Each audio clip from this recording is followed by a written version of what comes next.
All right, let's get started here. I want to welcome everyone to another edition of Public Leadership Institute's uh, online series. Today, our topic that we'll be talking about is how to support immigrants and oppose anti-immigrant bigotry. Quite appropriate given the tenor of the national presidential debate, but also as it relates, frankly, to being able to to move forward and advance a more equitable world, and how do we engage in message framing to advance some of the core principles that we share and believe in. My name is Dave Woodward. I am Public Leadership Institute's National Network Director. I'm also a local county elected official and former state legislator, and will be your host this afternoon. Before I go into some housekeeping matters and kind of introduce our presenter for today's session, I want to give you a little bit of background. Public Leadership Institute is a nonprofit, nonpartisan policy leadership center really organized to raise public awareness around key issues of equity and justice, and work with public leaders, all like yourselves, to improve the economic and social conditions for all Americans. You can get a lot of information, a lot of stuff being presented, as well as a bunch more at www.publicleadershipinstitute.org. You can also download a host of publications that we make and regularly make updates to, that you'll be able to download. Some of the information that we'll be talking to directly downloadable from this after the presentation. Some quick housekeeping issues. We really want to maximize participation from everybody who's joining us today. This particular session is going to create a lot of opportunity to do that. So we really want to maximize the ability to hear you and bring you into this conversation. On your control panel, there should be a number of ways you can participate. You can raise your hand if you have audio capabilities. We'll be pausing regularly to allow feedback, questions, reaction to stuff being presented, and really encourage you to take advantage of that opportunity. And realizing that people sometimes don't have the ability to use the audio function, if you can type questions in the question bar, we'll try to get through as many of those as possible. My email, dwoodward@publicleadershipinstitute.org, is also on the screen here. Feel free to and I'll also send it in a message through the control panel.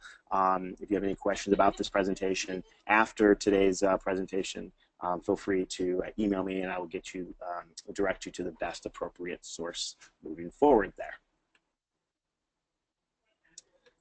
So without any further ado, I want to introduce our presenter, Public Leadership Institute's very own Senior Advisor, Bernie Horn, who's a former policy director, communication trainer, author, progressive leader extraordinaire, the one and only Bernie Horn. Bernie, thank you for being with us this afternoon. Thank you, Dave. You're welcome. And today's topic, like we mentioned already, is how to support immigrants and oppose anti-immigrant bigotry. And without any further ado, I'm going to hand everything over to Bernie, and he can take the presentation from there.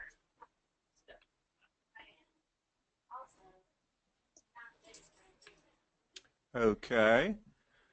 So, do you see my slide there? Perfect. Okay.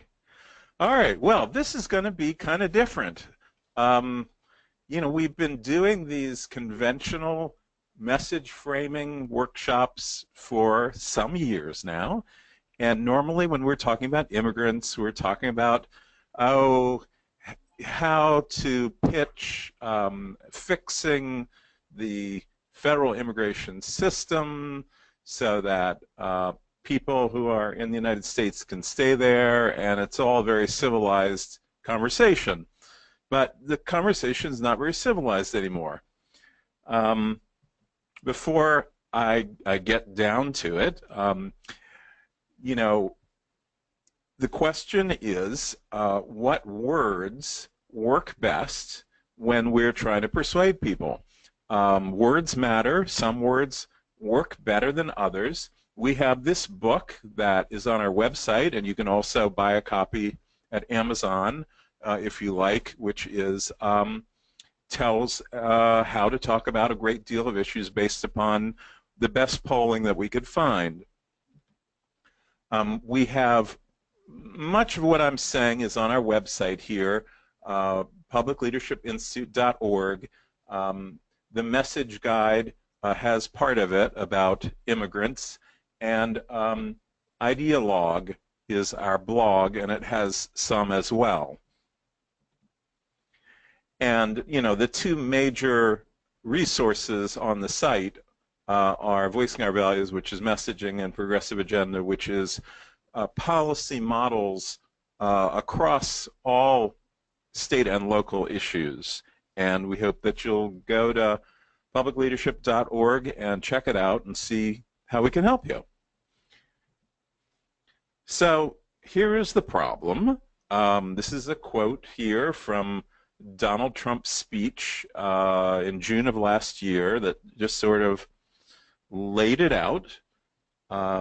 It's become clear that anti-immigrant bigotry will play a major role, already has played a major role in the 26th campaign, and will continue to play a very, very major role in the presidential election, as well as Senate, congressional, gubernatorial, legislative elections all over the country. I'm going to go through some examples below this. And I'm going to be using Trump examples right here just because it's easier. But, the fact is that there are plenty of other candidates and spokespeople all over the country that are saying similar things. And what I'm going to do is, after I go through these quotes, I'm going to stop and I'm going to ask you, how in the world do we respond to this stuff? And so as you read this stuff, think about, what are you going to say? How should progressives respond to this stuff, this unprecedented stuff?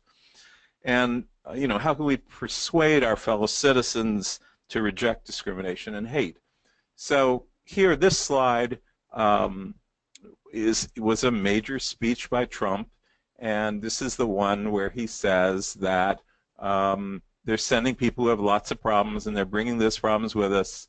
They're bringing drugs, they're bringing crime, they're rapists, and some, I assume, are good people. So that's just sort of was the kickoff. But, there was a lot of pushback. And so Trump had to decide whether he was going to continue to say this stuff, this really kind of unprecedented stuff for a national candidate. And, he doubled down on it. He's in this quote, he's saying, I'm not just talking about Mexicans. They're killers and rapists coming into this country from, a lot of different countries. And when it was pushed back even more, he continued, he tripled down on it. Somebody's doing the raping. So, this was kind of crazy, and it, started about a year ago, and it's continued since. But when we say anti-immigrant bigotry, the anti-Latino bigotry is only a part of it, and perhaps Trump has been doing a lot more of this, which is anti-Muslim bigotry. The first quote up there, he was talking to the Washington Post editorial board, and, he's saying there's a serious, serious problem with the Muslims, and it's got to be addressed. And then, to CNN, he said, I think Islam hates us. We have to get to the bottom of it. There's an unbelievable hatred of us. So, he's gone out there. These are both in March of this year, with extreme heat, unprecedented stuff. I mean, in the modern political environment, sure, there was lots of bigotry in prior decades, let's say. Certainly, prior to the 1940s, there was an awful lot of it. But this is really unusual for where we've been in politics. Here's another one where he says that, and I watched in Jersey City where thousands and thousands of people were cheering as that building was coming down. Thousands of people were cheering, and of course he's he's referring to Muslim Americans who live in New Jersey, which is, I mean, that's quite amazing. And of course, it's, totally false. So, what is he talking about? One of his solutions is preventing Muslims from entering the United States, which is extremely extreme. And, we have to look at the mosques, and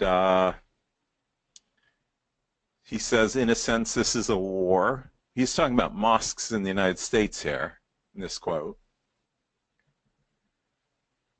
And then he says these tweets about, first, the database of Muslims.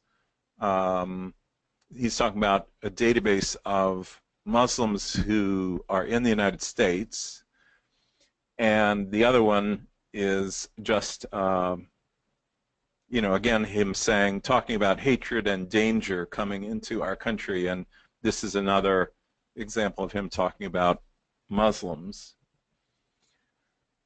But, of course, it's not just immigrants. He puts out a great deal of hate against a lot of groups and people. In this case, there's been quite a lot of anti-woman statements. This is one. Another is this. This is just so way out of bounds in American politics that it's just hard to imagine, where we are compared to where we thought we would be a year ago. It's not just women. If you looked at what Trump said to the Republican Jewish coalition, it was really quite anti-Semitic, even though he claims it wasn't. He was clearly stereotyping Jewish political interests. And what's the effect of this? It's Trump is getting people excited in a way that has been off limits for decades. So I just wanted you to see. I was walking in DuPont Circle, which is a very nice neighborhood of Washington D.C. on Monday, Memorial Day, and this is a bus shelter ad.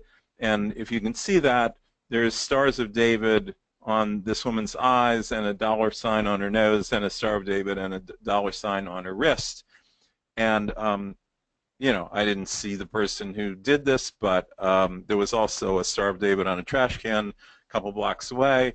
I think it was the people who were participating in what's called Rolling Thunder, which is motorcycles who come on Memorial Day every year. And this year, Trump gave a speech to them.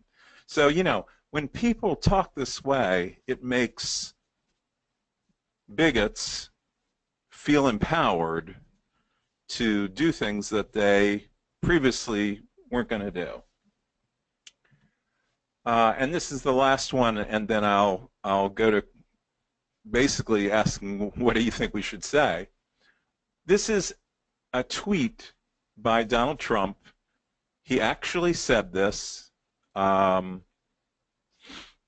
He's quoting the Italian fascist dictator Benito Mussolini. He's quoting him in a tweet, and he knows that it's Mussolini because it's at Il Duce 2016, and this is February of 2016, just a few months ago, and he's tweeting Mussolini, which is, it's just beyond belief that that's where we are in our political discussion right now. So, yeah, I think you probably all knew that we had that problem. The question is, what do we do about it? What should we say? and I'm open to all sorts of ideas, and then I'll after we talk a little bit, I'll give some parameters and suggest directions.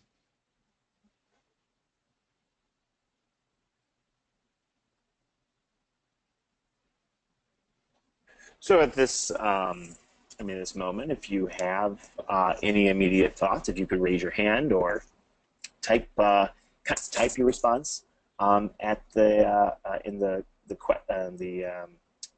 question bar. We really want to bring your immediate reaction. I think as Bernie has talked about already, that this is without question. It's a dominant theme in the current presidential election cycle, but it's also very strategic. And whether you're an elected official, a candidate, an organizational leader, community leader, this will come up. If it hasn't already, I can guarantee you that this topic will come up. So you can type question in the question bar or raise your hand. We'd really love to hear your thoughts before we maybe start processing that.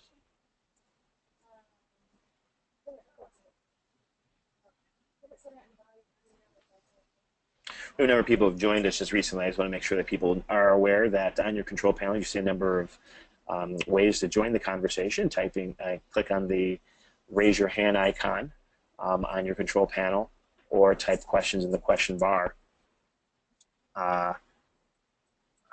We'll bring it up. We got someone to raise their hand. Hey, Margaret, are you there? Yes, I'm here. You're here? All right, did you raise your hand? I see your hand went down. I don't know if no. Did you? Yes. I'm glad you raised your hand. I jumped at the opportunity. Where are you from, Margaret? I'm in a library and I can't talk. Got it. Okay. People join us from all areas. I fully appreciate that.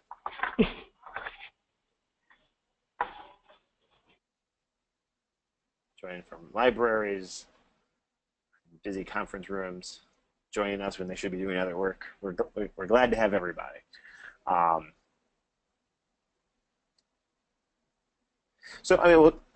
Bernie, I'll throw out there right now, because this is there's a major candidate using this rhetoric, clearly a strategy of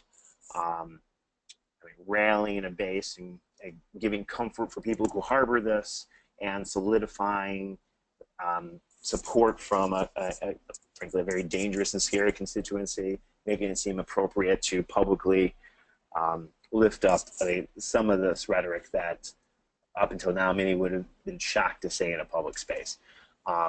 But I see it. It permeates beyond just this presidential election. I'm in the state has the largest number of immigrants from the Middle East, and a lot of Trump rhetoric against Hispanics, Latinos, individuals.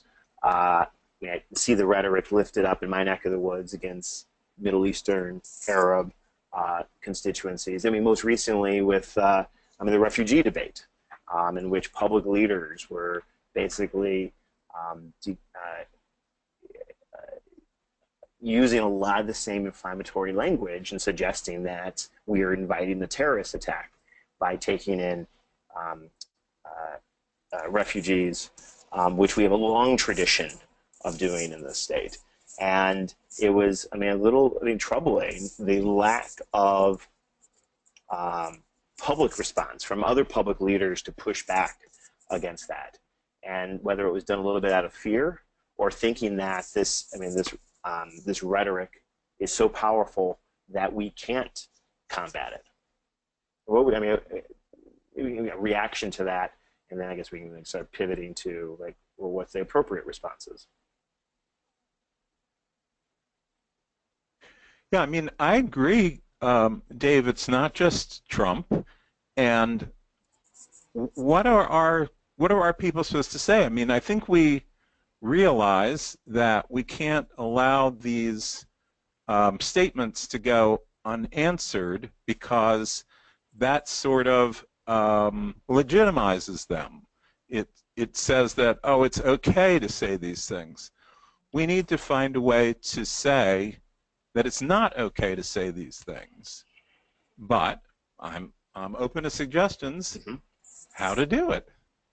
I'm getting some feedback that people are a little bit at a loss of how best to respond to this question. I mean, getting a number of comments that a fear of losing support, the intensity behind. This rhetoric is so great. What language can we be using? So there's a lot of inquiry. We're struggling, and I think maybe this is a little symptomatic of the bigger question or bigger challenge. Is I think people feel at a loss to respond with something that is, I would say, like, was deep under the surface, but it's barely under the surface, and almost in a kind of a dominant form. Well, fair enough. I can just go on. Okay. Yeah. If people have other suggestions, please. I think it'll. Definitely enrich this conversation and dialogue as we move forward. But aside from candidates putting another candidate in check, we've got to figure a way to crack this nut. So please don't hesitate. Raise your hand, type questions in the question bar, and I'll interrupt Bernie at any moment with suggestions on what makes sense to you to respond to these outlandish assertions that really lift up the ugliness of the ugliness of this rhetoric and the impact that has. Okay. Well, what I want to do is first I'll talk about polling and give people another chance to give their suggestions, and then I'll talk about basically 3 rules of messaging and how we might use those, and finally I'll talk about values, which is probably the most flexible way to respond to this kind of hate speech.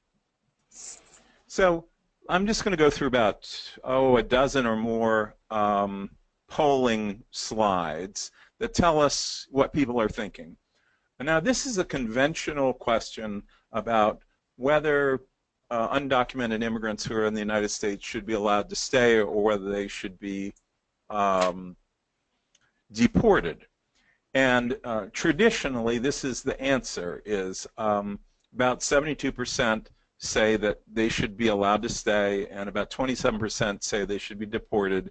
And obviously, Democrats are much stronger on this than Republicans, but even Republicans traditionally have been in favor of allowing them to stay. You see, whenever Democrats and independents are so close like that, that really tells you that the Republicans are, in a different mindset. And this is one, but it wasn't so dramatic before because it was still 72 to 27, so it's pretty strongly in favor of immigrants. Now, this is a poll that was just released a little while ago, and it's maybe it's because of the way it was asked, and maybe it's just because sometimes polls are outliers. But in this particular case, it was pretty bad. While Democrats remained pretty strongly in staying, both independents and Republicans went a lot more into deportation. And again, I do not know whether this is the result of the conversation that has been occurring because of Trump or because it's just an outlier or it's the questions being asked differently. But it does worry me. Here's the conventional question again, where in this particular poll, 71% said stay and 27% said deport them. And then it went into some detail that such legislation to fix the immigration system needs to include increased border security. So this was a way for progressives or Democrats or liberals or whoever to message allow immigrants to stay in the United States by saying, but of course we're going to fix the border security problem, and that helped bring people on board. But if you went that direction and said we're going to fix the border security problem, it increased the number of people who would say, well, maybe we shouldn't give legal status until after the border security problem is fixed. And of course, there's no way to declare it to be fixed, so that would be a problem. This is the traditional messaging problem, but generally speaking, we start with a big majority.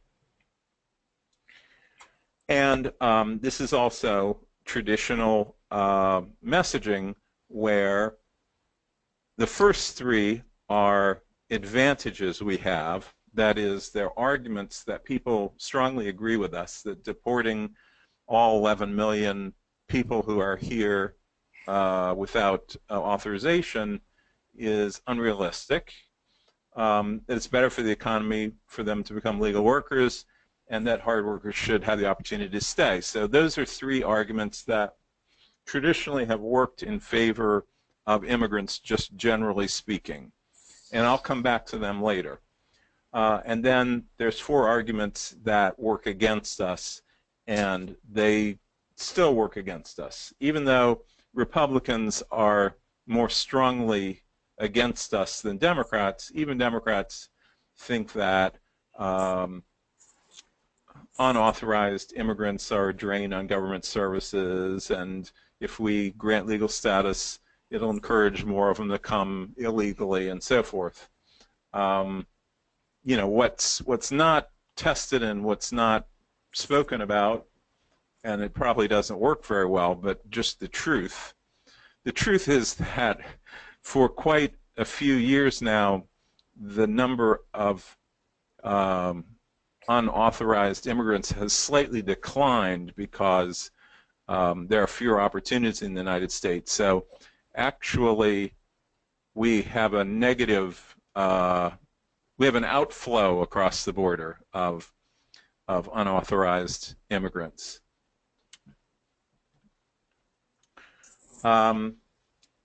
This compares Trump supporters with other Republicans with non-Trump supporters on these various issues. And, you know, obviously the Trump supporters are much more in favor of building a wall, saying that free trade's been a bad thing, immigrants a burden on the country, Muslims should be subject to more scrutiny, and so forth. What is troubling about this, and this again is more recent, this is March and April of 2016, is the non-Trump supporters that, you know, Republicans are really quite bad on these issues, even the ones who don't support Trump. There is a wide partisan gap in the views of about immigrants. The one on the left shows that over time, since 1994 to 2016, that the overall view of whether immigrants' impact is good or bad on the country has gone up quite a bit. People are far more positive about immigrants since 2012, which is very interesting. But that increase isn't, on the one to the right of it, the increase is entirely Democrats. Republicans are not moving much. Democrats are the ones that are entirely responsible for positive ideas about immigrants. Again, here's a party breakdown where 32% at the top there, 32% of Republicans think that the teachings of some religions promote violence, and of course they're thinking of Islamic teachings, and 32% is quite a lot. Where Democrats are pretty overwhelmingly saying that some violent people use religion to justify actions, so that this is a possible messaging tool by framing things about violent people instead of about the religion. At the bottom half of this, Republicans, I don't think much of just a few and some. I think the average poll taker would have a hard time distinguishing between just a few and some. But what's significant is about half or most and almost all. So we've got 35% of Republicans think that Muslims in the U.S. are anti-American, which is bad. That's real bad. Not so great that 18% of Democrats think that, but there's a big group out there that just assume that if someone's Muslim that they're anti-American. Many say that Muslims face a lot of discrimination. Now this is an opportunity. It's something that people believe that might work in our favor. So the total is about 60 to 35 believe that Muslims face a lot of discrimination, which is an argument to be made. Of those, you'll see that Republicans are the ones, or really conservatives, are the ones who do not think that there's a lot of discrimination, where everybody else thinks there is.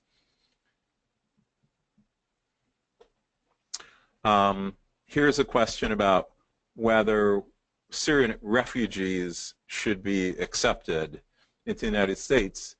This is from December of last year, so it's about 6 months old, and it's disappointing. 49 to 47, it's almost a tie about whether we should allow Syrian refugees into the United States, with the partisan split being extreme, but we lose independence, which is not good. Not good. People are unreasonably scared. Do you favor or oppose banning people who are Muslim from entering the U.S., which is, of course, what Trump said? Everybody opposes it, even Republicans, but you see that 41% of Republicans are on Trump's side here, where Democrats and independents are appalled. And that's a good thing. If Democrats and independents are far away from Republicans, it shows Republicans are really outliers on this, and that persuadable voters are on our side. All in all, would you favor or oppose building a wall? And this is 62 to 34 against, which is fairly good. Again, it's pretty much the Trump supporters, maybe Trump plus a few, but it's not too bad. And this is not exactly the same kind of anti-immigrant racism, but it's relevant. About the Confederate flag, and you'll see that whites think 66 to 25 that the Confederate flag is more an expression of Southern pride than racism, where obviously black voters totally disagree. But the disappointing thing is independents in this case. Independents think 60 to 27, it's Southern pride. This is just sort of it's one more indication of the problem we have in talking about discrimination or bigotry or racism. Okay, so that's all for the polling, and I just want to see whether anybody got any ideas from that, or just questions about the polling. Or maybe there's some polling that I missed that you think is important.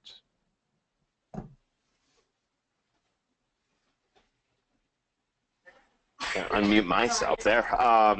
So the one, again, I guess Bernie mentioned that if you can type questions in the question bar or raise your hand to get any clarification on the polling, kind of where Americans are, where voters are on this issue.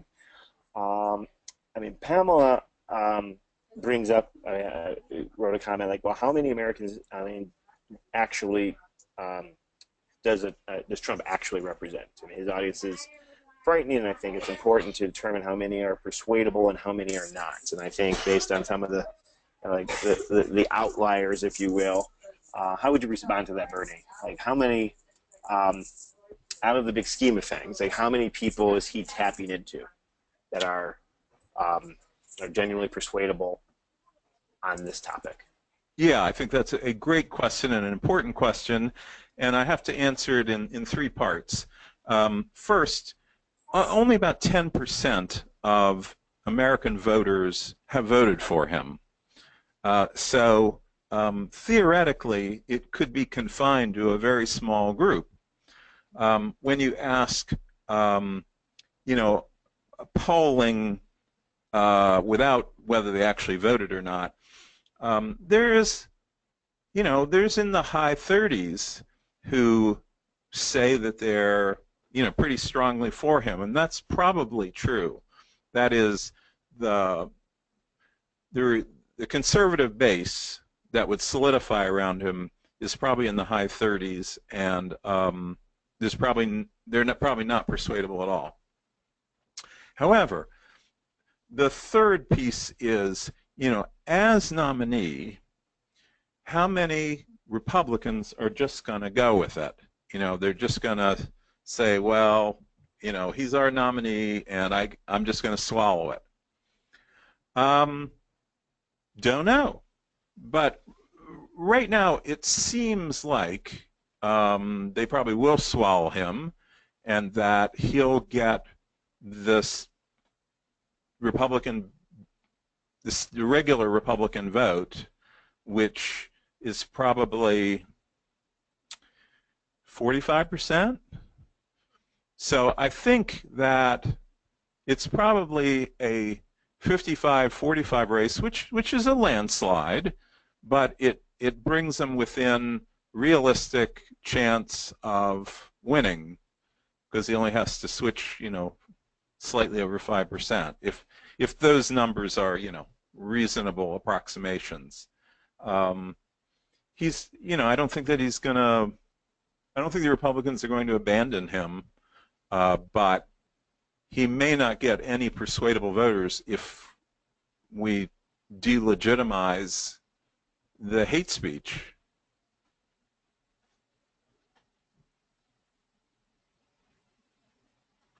I think that's, I think that's incredibly, useful. It's almost, it's surprising that there isn't more pushback based on some of the polling information that you laid out, where, a general, overwhelming appreciation of the contribution of immigrants, a rejection of the policy and positions being advocated by one particular nominee, but it also,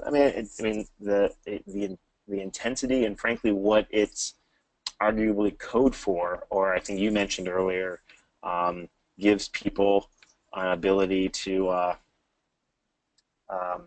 people who harbor some very extreme views, to be more comfortable communicating them, and the fear of what that could potentially, left unchecked, what it potentially, the larger impact that it could have, particularly on a persuadable audience. Yeah, and the overwhelming percentage of progressive elected officials are in safe districts. So while it may seem risky to attack or condemn hate speech, for the overwhelming percentage of those elected officials, it's not really. They're not going to lose the election by doing that because they're in reliably Democratic districts. All they have to do is win their primary. So there's less excuse for not standing up and condemning this stuff. Right. Right. I mean, Margaret, pointed out, and I think this is an important thing, and I think balancing, well, okay, so here's some data, this is where people are. Margaret posing that, well, the poll results are relatively useless. I mean, it's not a lot, we can't use logic to actually win our way through this. That people have landed on, their positions informed based on deep embedded bias, and we're not going to be able to move those folks. But again, she also acknowledges, at a little bit of a loss, like, well, how do you, like, what is the way to, engage someone who genuinely is in this persuadable space?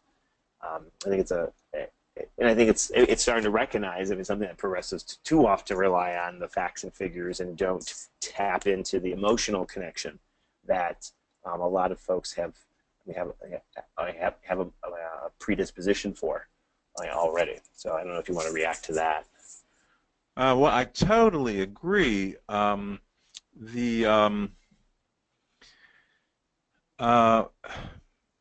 We can't persuade racists, and there's apparently quite a few of them out there. And previously, they were out there, but they felt like it was socially unacceptable for them to speak up or to scribble Stars of David on bus shelters. So we can't persuade them, although if we were to turn around the general perception of what's acceptable and what's not acceptable, we could shut them up again. But there is a group of persuadable voters that are going to make the difference in not just the presidential election, but in congressional and Senate and governor and legislature, and they're the ones who may be only about 10% of the voters, but they're the ones that are going to really decide who wins and who loses. The Democrats could definitely take back the Senate, and it's even slightly conceivable that they could take back the House if all the persuadable voters saw that we were going down a path of hate and discrimination that they clearly saw was outrageous and unacceptable. But how do we tell them that it's outrageous and unacceptable? Which I'll make some suggestions coming up. Mm-hmm. Great. Shemaine makes, I think, a very poignant point here, where I see that many people like succumbing to hateful rhetoric as a way of trying to explain very complex problems, or blaming immigrants, Muslims, for the economic pressures, the largely economic pressures that individuals, families are experiencing, or total communities that arguably might be distressed. And it's classic scapegoating, right? And so they use the example of trying to integrate immigration reform as part of the answer to trying to address some of these complex issues, or pivoting to an economic frame, their economic challenges, and then in trying to bring the immigration reform conversation into as part of it, pivoting the discussion to a point of being part of the solution of finding economic prosperity for all people, and trying to basically go, suggesting that, and as I read this, suggesting that there are better ways. Where it's used as an excuse or a cause of what they actually are experiencing, and trying to pivot to immigration reform being a solution to fixing these problems. How would you react to that, Bernie? Yeah, Obviously, I'll try to restate it as people are feeling the pinch of 40 years, or at least 35 years, of contraction in the middle class, and they're looking for somebody to blame. And the Trumps of the world are saying, blame immigrants, blame people of color, blame Muslims, blame everybody but billionaires. But yeah, right. And that on the progressive side, we're trying to address those concerns about economics by saying, Wall Street and the billionaires have taken our money, and that, all you have to do is look at the facts, and you see that all of the increase in the domestic productivity for the last 25 years has gone into the pockets of the 1%, and everybody else has been just working harder for the same amount of money, basically. So that as we're creating wealth, all of it is going into the pockets of the rich. But it's hard to explain. Bernie Sanders does a pretty good job of explaining at least part of it. But I would say first we have to make that argument that populism, that economic populism is a key part of getting people, prying them away from the hate. But at the same time, some of these people are acting rationally or quasi-rationally, saying, I'm economically pressured, therefore I'm blaming immigrants and so forth.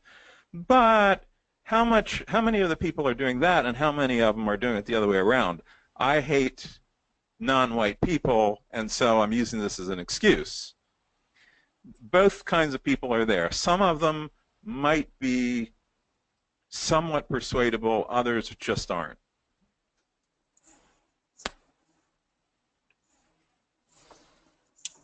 Well said. Well said. I'm trying to see. I think we've gotten most of the question and comments here. Let me check one more.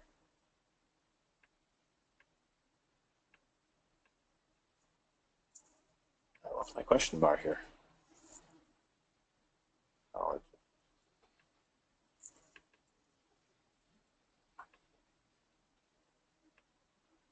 there we go.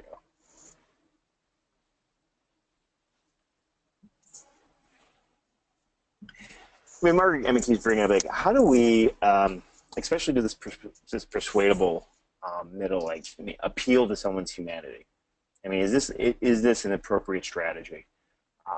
That people are people, and elections and this type of political engagement is really not the place where education around the complexity of an issue happens.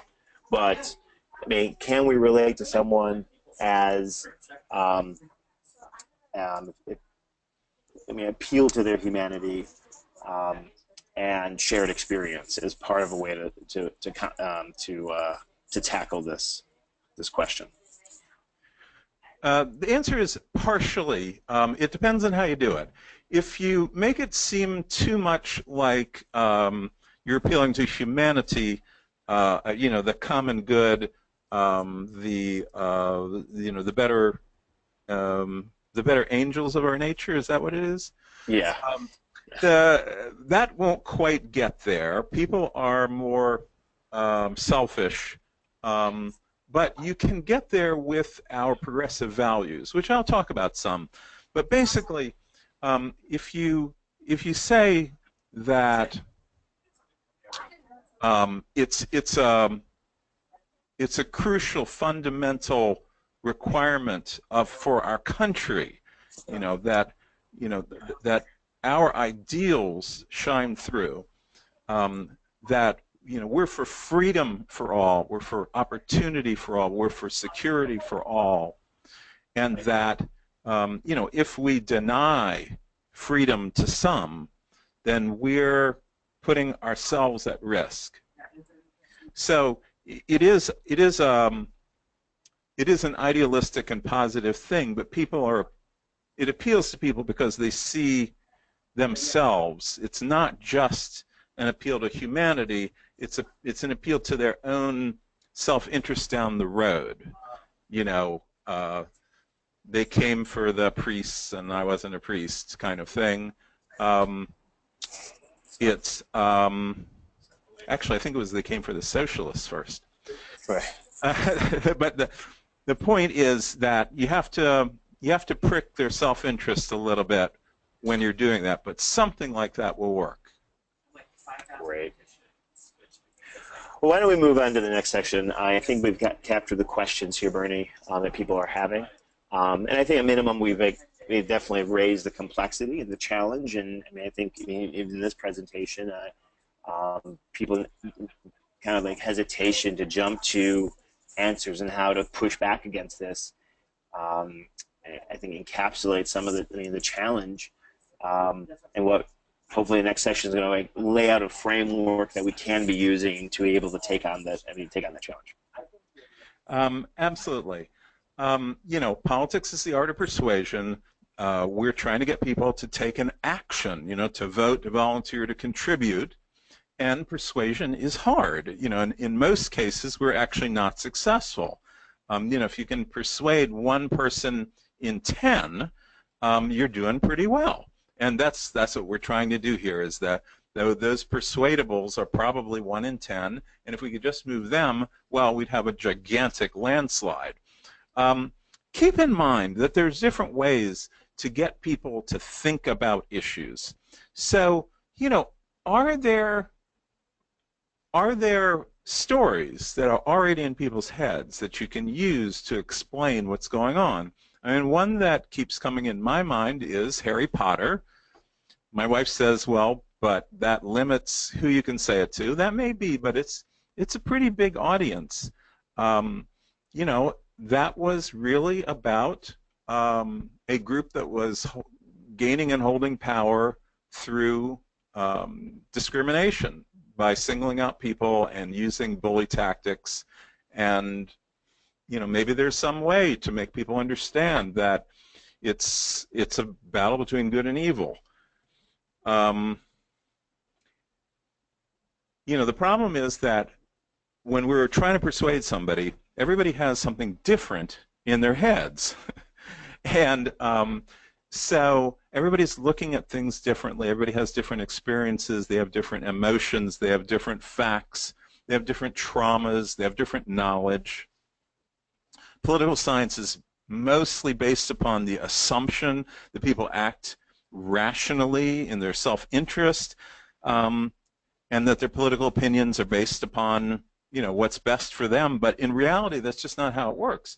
People have a long list of pre-existing beliefs and stereotypes and biases in their heads and stories, and they follow what's in there, which is undoubtedly different than what's in your head. So, you know, you have to find something that you can connect with them. How is it that you understand something the same way that they do, so that you can lead them in the right direction? You know, one of the difficulties is that people are incredibly stubborn. And this is true of Democrats, Republicans, Independents. Despite our self-interest and often in face of facts, science tells us that people seek out information that conforms to their pre-existing beliefs. And inside their minds, they ignore or refute information that seems to disprove the same beliefs. So this is called confirmation bias. It has been known for centuries. Sir Francis Bacon wrote about it in 1620. The problem is that people are not actually searching for truth. They're consciously or unconsciously seeking out information that conforms to their pre-existing beliefs, and they simultaneously refute in their minds what seems to be disproving facts. So it's a selective use of evidence in which people reinforce to themselves what they already think. This is science. Put it another way, when you're talking to someone and their beliefs conflict with your solid facts, people reject the facts. If you want some, scientific information about confirmation bias, there's this great article called Confirmation Bias, a Ubiquitous Phenomenon in Many Guises. You'll find a hyperlink in our ideologue story about the science of persuasion. Part of all this, or a simpler way to think about it, is emotional triggers. There are situations, words, phrases that create in people's minds a positive or negative reaction. These triggers are formed by life experiences. Post-traumatic stress syndrome is an exaggerated and destructive form of a trigger. Our minds compare constantly. They compare one situation to another. Triggers make people subconsciously think about positive or negative situations in their past and feel, to some extent, the positive or negative emotions from their past. So when you say something and you trigger this past memory, things get out of control. You're in someone's head in a way that is totally not what you intended. And unfortunately, negative triggers are more powerful than positive ones because our brains are hardwired to make immediate fight or flight decisions based on instant emotional reactions. So what happens is you say something, and in a millisecond, before the listener even comprehends what you said, there's a part of the listener's brain that categorizes it as either something that triggers fight or flight or not. If it triggers the emotional brain, you're lost. I mean, you're just going to get the emotional reaction. This is a benefit to Trump. When he speaks, he's intentionally triggering, or maybe not intentionally, he may not know what he's doing, but he is triggering people's negative emotions, and so they're with him because he's saying these negative things, and they're feeling those same negative things. And it doesn't really matter how rational it is, what he says. If he triggers those feelings inside people, then they're with him. So how do we deal with that situation? It's very difficult to deal with, but I'll give you 3 rules, and we'll see if we can apply them a little bit to this situation. One is, always begin any argument or discussion or debate in agreement with the person or people that you're trying to persuade. This sounds difficult because you're only trying to persuade people that aren't with you. So what you have to do is you have to find some piece of the discussion or argument that you feel there is an agreement on, and use that piece to pull them to your side. So, first of all, just don't ever say you're wrong. You're wrong, the fact is blank.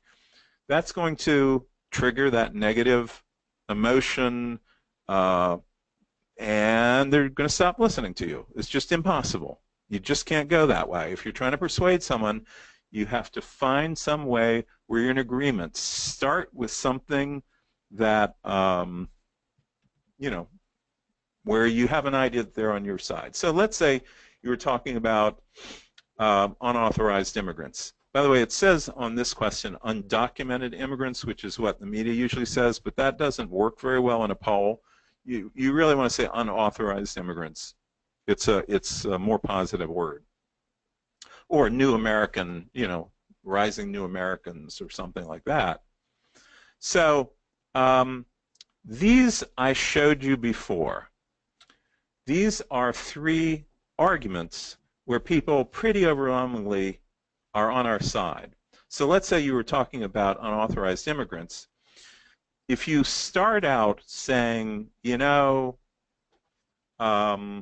deporting all 11 million immigrants is unrealistic, you're getting, the overwhelming percentage of people are going to agree with you. And the only people that are disagreeing really are people that can't be persuaded. So virtually every persuadable voter agrees that deporting everybody is unrealistic. So you can use that.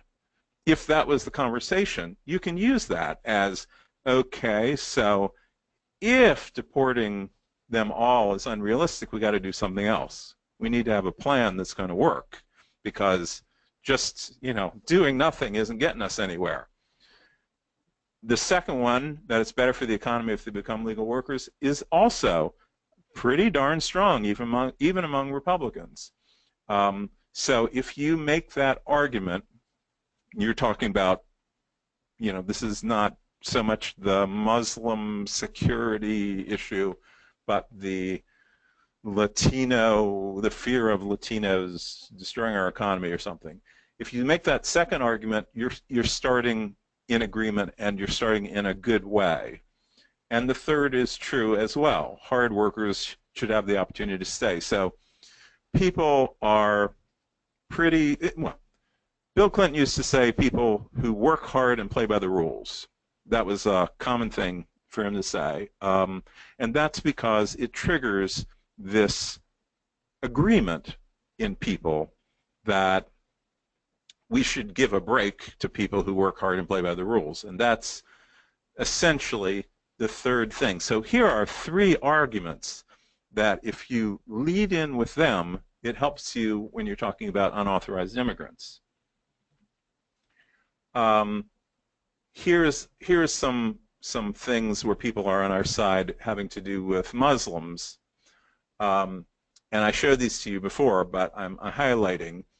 One thing is that almost everybody who is persuadable on the left side believe that it's not, the violence isn't caused by the religion. It's violent people are using religion to justify their actions. That's a pretty good way to lead into an argument. So let's say you're talking about Syrian refugees or something. If you start out by saying that, you start in agreement pretty much with anyone who has a chance of being on our side. On the other side there, you can say that there's a lot of discrimination against Muslims in order to pull people to some level of sympathy, so that, if you're talking about ID cards or surveillance or something like that, if you say, there's an awful lot of discrimination against Muslims in the United States right now, pretty much everybody who's persuadable is going to agree with you. The people who are totally against it are the conservative Republicans who aren't going to be on our side anyway. But look at, moderate to liberal Republicans are pretty strongly on the side of the discrimination, and every, the average is quite good here. The second, so I'm just going to back up again. So what we want to do is to find some way to agree, and I'll explain after this that another way to agree is by talking about our values. Freedom, opportunity, security, and other words that have the same meaning. If we say that these are our values, when you start to talk about how we can't do this discrimination and hate, that's another way to start an agreement, because everybody is in favor of things like freedom, opportunity, and security. And it allows you to say, hey, that's not appropriate. We're for freedom, opportunity, and security for all Americans, and that that kind of speech is contrary to American ideals. Maybe you can say it's unpatriotic. I'm not sure. But contrary to American ideals, I think is certain to work. Okay, so back to this. Don't use emotionally charged language. Now, I'm certainly tempted to call some of these people Nazis or fascists, because I think that it is pretty accurate, but it won't work. the people who are persuadable, first of all, they don't understand what's a Nazi or a fascist. I mean, Obama has been called a fascist and a socialist in the same breath. People, or at least persuadable voters, are just completely ignorant of political labels or political history. I mean, they just don't know what it means. I think that, you know, there's a tremendous number of people that don't know what Bernie Sanders is. You know, what is a democratic socialist? They haven't the slightest idea. So, you know, you have to use language like, you can call somebody extreme, absolutely, and all this stuff is extreme or extremist, and that works. Playing partisan politics is pretty good. People don't like, quote, partisan politics, unquote, and that is what's happening. But I think that the last one on the right is probably the strongest in this case, which is saying that they're putting politics over what's best for America, and that it's you know, it's a political tactic. People don't like political tactics, and they ought to be able to understand that what's best for America is to follow our ideals, our values. The third thing that we have to keep in mind, and this one's the most painful, is that it doesn't work to make arguments where voters flatly disagree. You know, this is hard for progressives because, you know, sometimes truthful statements can be a negative trigger. For example, when you're talking about voter fraud, and we say voter fraud doesn't exist, voter fraud is a myth, this is absolutely, positively true. However, you will lose the argument because people are convinced that voter fraud is real. So you have to pick your fights and make your arguments in a way that have some chance of winning. In this case, you know, we know that people believe these things. Even a hefty number of Democrats. So the blue is the Democrats. For example, this is immigrants, unauthorized immigrants. If we give them legal status, they would take jobs from U.S. citizens. So it's not going to work to argue that they wouldn't take jobs from U.S. citizens. You know, even though the truth is they probably wouldn't take jobs from U.S. citizens because of the types of jobs that they're doing. But, you know, these are some arguments that people believe these things, and it's just not going to work to push back factually and say it's not really true that they would be or are a drain on government services. You know, as far as are a drain on government services, you know, they don't get government services. But you just can't make that argument. Okay, so I'm going to open it up for questions again, and then I'm just going to run through values quickly, and that's it.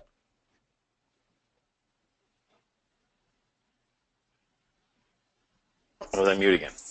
So folks we have a few folks have joined us since the beginning. If you have any questions, raise your hand. If you have audio capability, we'd love to hear your thoughts, reactions to a lot of the information that Bernie's been presenting. Or if it's easier, type in questions in the question bar, and we'll take those questions as they appear. I mean, I got a number of folks who, I mean, your discussion on confirmation bias definitely rings true, particularly around this issue. And even I think the last point that you made, that people, a way to begin a conversation that allows for a discussion, realizing that a large group of people already believe that it's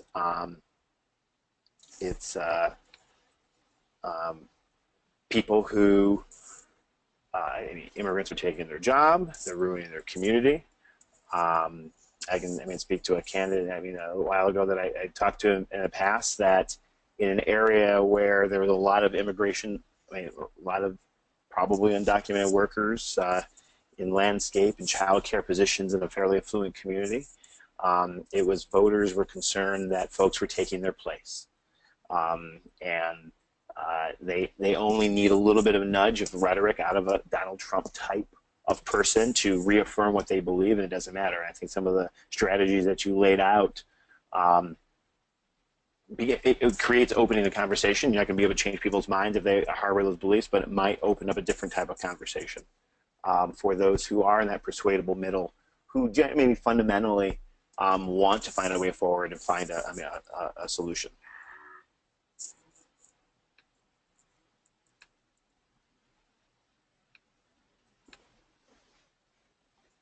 So we just have to find a way to push back. I mean, we cannot allow these this hate speech to be legitimized as part of American politics, as is happening. You know, why is it happening? Because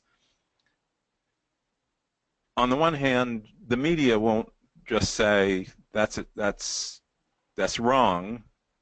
They've been covering it like it's legitimate, and we don't have enough people who are just standing up and saying that's a disgrace. Right, absolutely. We have a question here from Cheryl Kagan. Hey Cheryl, how are you today? Hi, good afternoon. Actually, my name is Abby Viato, calling from State Senator Cheryl Kagan's office.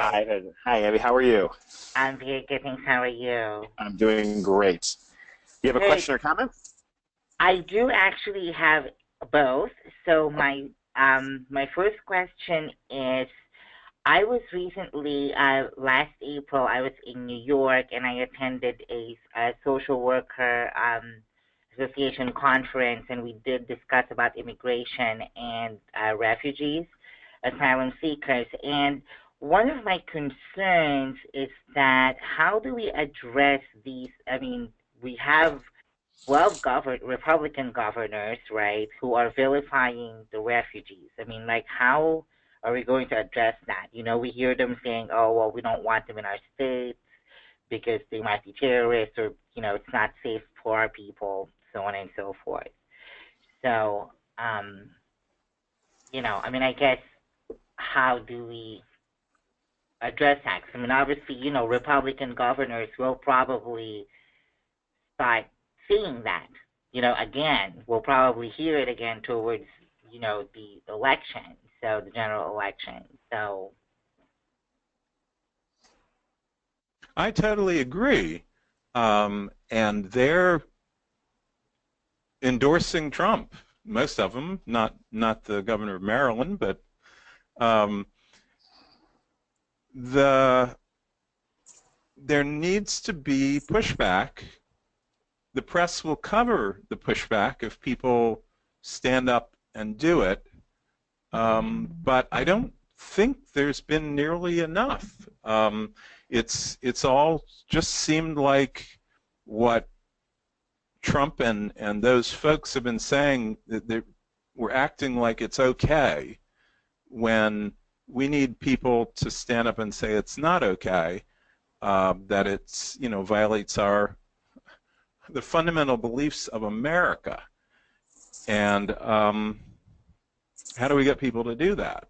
Because we're just sitting, not everybody, obviously a lot of people have been criticizing, but there needs to be more on our side. right, and it just seems, I think what, you know, obviously concerns me is that, you know, we have Republican governors. I mean, our governor here, for one, in Maryland, Governor Hogan, I mean, you know, when they speak about they don't want refugees, they, you know, and then they say, okay, well, we don't know how safe they are, you know, that they're terrorists and all that. It instills fear into the people, you know what I mean? And so I think that obviously becomes a challenge for us progressives, where we're just like, okay, you know, like, I think that's the barrier that we kind of face. You know, how do we can tell them and say, okay, well, we don't know that for sure, you know, and yes, stuff happens, but, you know, I think that is a big challenge, right, for progressives to kind of, you know, tackle that. Absolutely. Totally agree. it's what is, well, you know, the right has been pushing the envelope. They've been changing what is acceptable to talk about, and the left, well, you know, Bernie Sanders has been pushing the envelope to the left in certain ways in certain issues, but we're not really reacting to the hate speech in the way that it needs to be reacted to, I think. Well, and I think I definitely agree. I mean, I think, and Abby's like a point, and I've heard, I mean, particularly in the refugee situation, which is, I mean, being able to respond and join with the international community to help people getting out of a horrible situation. I mean, it really speaks to our American idealism. It speaks to our identity. There is, I mean, frankly, a lot of patriotic rhetoric that we can be using in that state, and the idea that the right has found a way. And I recently heard of an example of, you got 500 jelly beans, and I tell you 4 of them are poison. Do you reach in and grab them? And using that and really doubling down on, we talk about the fear mongering and all those other types of related things. I think, frankly, because of that, because it is potent. And when we talk about confirmation bias that exists out there, and it's not just, I mean, the bias. There is a very loud, hateful voice that when the right, I mean, enables people to really lift up very toxic rhetoric, particularly in the space. Again, I mean, I think you talked about this already, Bernie, is like empowers them to do more. And I think I agree with your assessment that the response from the left has been more of a retreat or try to get onto another conversation, and we do so at our, I mean, I think at our peril, because it's, I mean, it's left very much unchecked.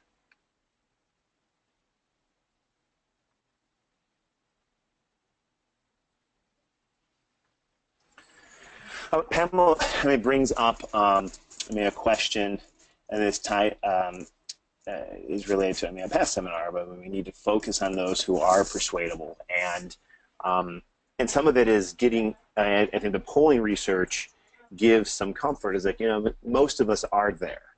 I mean, most of America is in a position that is not only like reasonable, but aligned with our shared values and solutions as it relates to this topic. And not to get tripped, I mean, up into trying to respond to the attackers directly, making certain that we're addressing that persuadable audience while the attackers are attacking us. And that is, I think, is an uncomfortable position for a lot of people, realizing the attacker is going to continue to use vile language, and they will continue to do so to the point that they become convinced that is hurting them with a persuadable audience. And so I thought, I mean, your analysis, Bernie, earlier, that when if it gets to a point that those with that rhetoric are being rejected by an independent kind of or that persuadable voting bloc, they will stop using it if it translates into losing support in elections and other support. And it only happens if we have champions willing to speak up and really take on this stuff head on.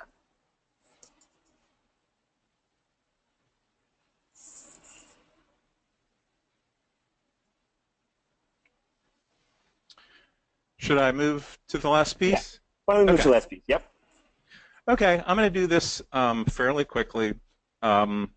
You know, message framing is about selecting the part of the picture that you want to talk about. So every issue is very complicated and has an awful lot that could be discussed.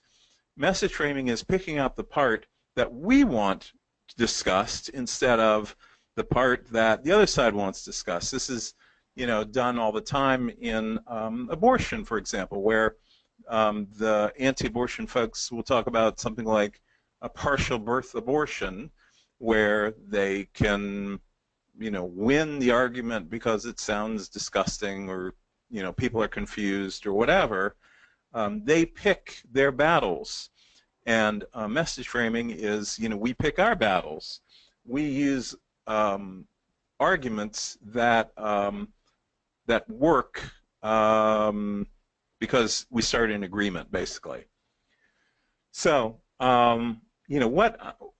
this sounds like an odd thing, but we're not really trying to change people's minds. We're trying to show them that they agree with us already, and that is by finding something that's already in their minds, whether it is something specific like there's a great deal of discrimination against Muslims, or it's impractical to deport 11 million unauthorized immigrants. You take something that's already in their mind and you use that to pull them from wherever they are to where you are, because you're starting in agreement. You're saying what's already in your mind proves that you should be on our side. It's just not practical to educate people with new facts to move them to our side. Certainly facts are important, but it's those beliefs that you really want to start with, and then you can use facts to prove that those beliefs are correct, and then they can feel like they didn't change their minds, they were with you all along.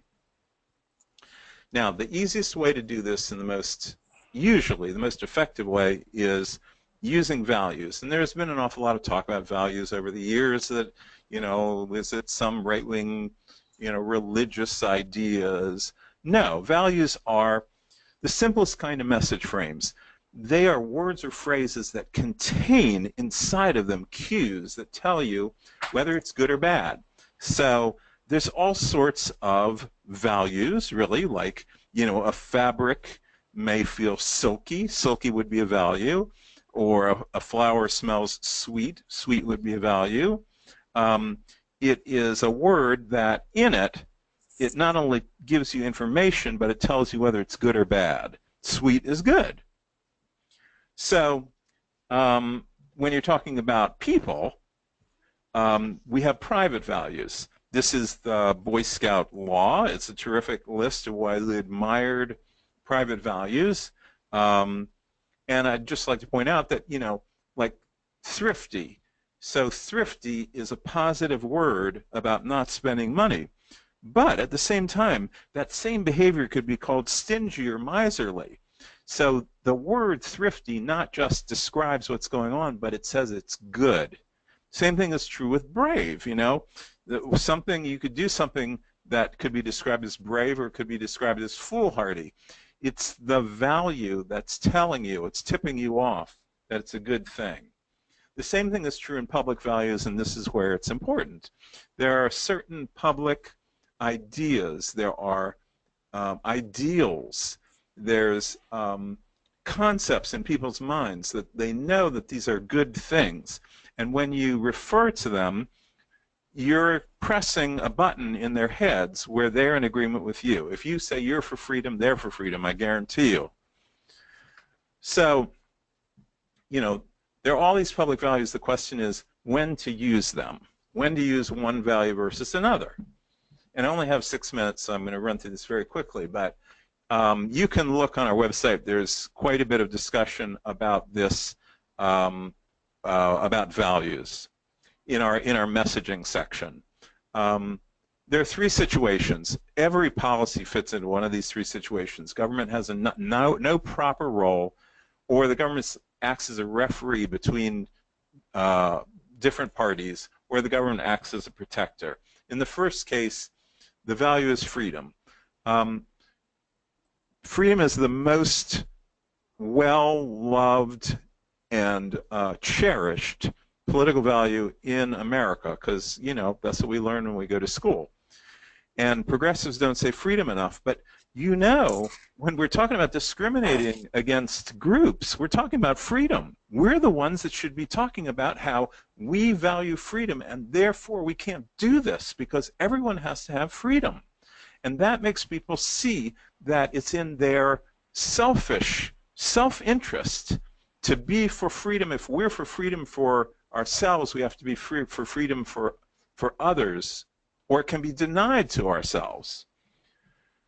Where a situation is a competition, in the marketplace or in education, it's about opportunity or equal opportunity. Everyone should have opportunity. People are totally for that. It works. And where the government is protecting, whether it's police or the military, or it's retirement, or protecting our our food and drugs, our environment. This is all security. Progressives don't say security enough. We don't get that across, that we're for the thing that everybody is for. And you can put them all together and say, we're for freedom, opportunity, and security for all.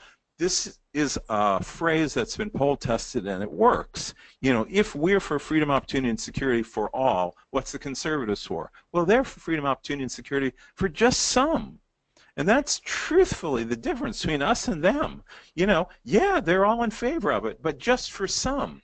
And this discrimination against immigrants and Muslims and any other group is part of that philosophy of theirs.